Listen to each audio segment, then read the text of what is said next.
উচ্চ আদালত বলে দিয়েছে, কিন্তু সরকার যেহেতু সুপ্রিম কোর্টে গেছে, মামলাটা সেখানে বিচারাধীন অবস্থায় রয়েছে, তাই আর আমি এই বিষয়ে কিছু বলতে চাইছি না।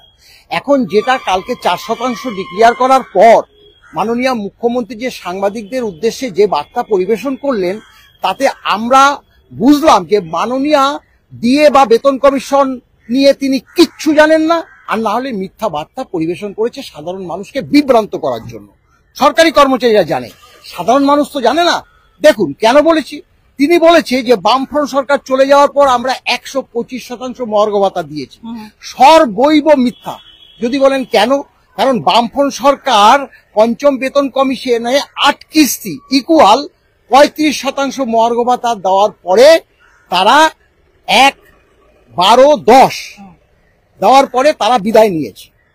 তারপরে যে 35% ডিএর পরে তারপরে নয়া সরকার অর্থাৎ তৃণমূল সরকার চলে আসার পর তারা দিয়েছে 1-1-12 থেকে 1-1-19 পর্যন্ত 8 কিস্তি, তাহলে মানে 12 কিস্তি। তাহলে কি হলো, 8 আর 12তে হলো 20 কিস্তি।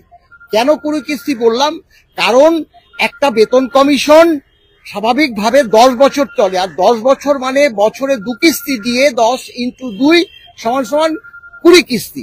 এখন এই যে কেন্দ্রীয় সরকার অন্যান্য রাজ্য সরকারের তাদের দিয়ে আগামী 1 জানুয়ারি 2025-এ তারা 3 অথবা 4% দিয়ে শুধু অর্ডারটা বেরোবে মাত্র, তাহলে তারা সেই জানুয়ারি মাস থেকে পাবে।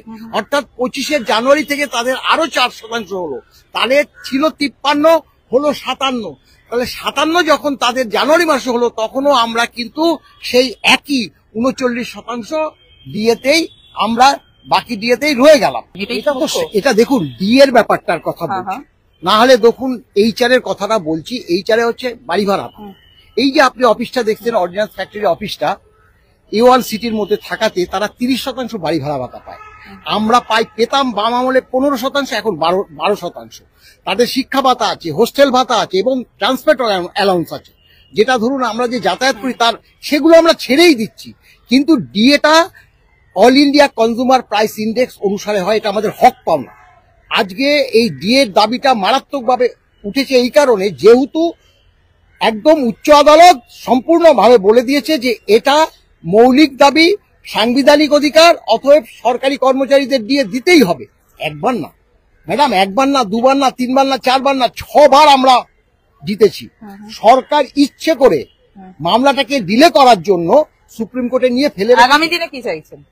আগামী দিনে একটাই বক্তব্য যে দেখুন, মুখ্যমন্ত্রী বলেছে আমরা নয়া বেতনে এবং তার সঙ্গে 4% দিয়ে, যেটা কেন্দ্রীয় সরকার দেয় না।